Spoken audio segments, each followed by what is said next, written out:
ከባለቤቴ ጋር ትዳር ከመሰረተን 21 ዓመት ሞላን።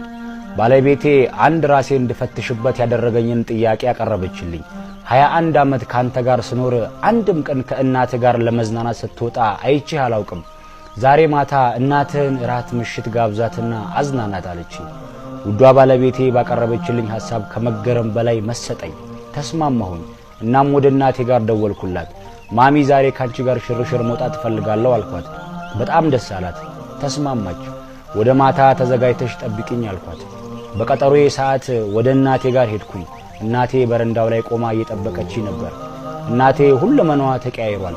እርጅና ተጫጭኗታል። ሰላምታ ከተለዋወጥን በኋላ ወደ መኪና ያስገብቻት ጉዞ ጀመርን። እናቴ በጣም ደስታ ይነበብባታል። ልጄ ዛሬ ካንተ ጋር ሽርሽር እንደምወጣ ለሰፈር ሰዎች ሁሉ እንዲሁም ለዘመድ አዝማዶቼ በሙሉ ተናግሬያለሁ አለችኝ። ወደ ሆቴል ይዣት ሄድኩኝ። አስተናጋጁ የምግብ ዝርዝር ወረቀት የያዘ ሜኑ ሰጠን። ማሚ ምረጪ አልኳት። ፈገግ አለች። ከእርጅና የተነሳ ማየት እንደማትችል ተረዳው። ላምብብልሽ አልኳት። ልጅ እያለ ሆቴል ቤት ገብተን ለምግብ ልንመገብ ስንል የምግብ ዝርዝር አነብል ነበር። አሁን ድሃን ከፈል ብላ ፈገግ አለች። እኔም ፈገግ ብዬ አነበብኩላት።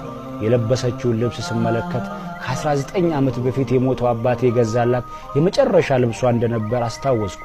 ምግቡ ቀርቦ እናቴ ከደስታ የተነሳ ምንም እየበላች አልነበረም።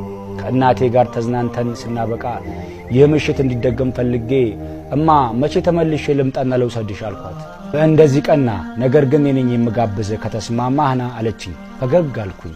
አብሽር ትጋብዥኛለሽ አልኳትና ተለያየን። በመሃል እናቴ ታመመች። ከህመሟ ድናልኝ አብሬያት የማሳልፍበት ምሽት ናፈቀኝ። ነገር ግን ከእናቴ ጋር ዳግም አልወጣንም። እናቴ ወደማይቀረው የሞት ጉዞ ተጓዘች። በጣም አዘንኩ፣ አለቀስኩ። ከእናቴ ጋር ቀጠሮ ይዘን በነበርንበት ቀን አመሻሹ ላይ ከአንድ ታዋቂ ሆቴል ተደወለልኝ። ዛሬ ራት ከባለቤቴ ጋር በነፃ ተጋብዛችኋል የሚል ነበር። ግራ ተጋባው። ማን ነው? እንዴት? ለማንኛውም እሺ እንመጣለን ብዬ ስልኩን ዘግቼ ምሽት ላይ ከባለቤቴ ጋር ሄድኩኝ። ግብዣው ከደብዳቤ ጋር ቀረበልን። ደብዳቤውን ከፈትኩት። እንዲህ ይላል። ልጄ ሰላም ላንተ ይሁን። የእራቱን ግብዣ ስንቀጣጠር መገኘት እንደማልችል አውቅ ነበር። የሞት ቀጠሮዬ እየተቃረበ እንደነበር ነፍሴ ይነግረኝ ነበር። ልጄ ይሄው በቃሌ መሰረት ጋብዣለሁ። በኔ ፈንታ ውዷ ባለቤት አብራህ እንድትሆን ፈቅጃለሁ ይላል። ሳይታወቀኝ እንባዬ ወረደ። አለቀስኩ። 21 ዓመት ሙሉ የዘነጋሁትን ውድ ዕቃ አሁን ነው ማጣቴን ያወቅኩት። ስንቶቻችን ይሆን ካገባን በኋላ እናቶቻችንን የምናስታውሳቸው? መልሱን ለእናንተ ትቻለሁ።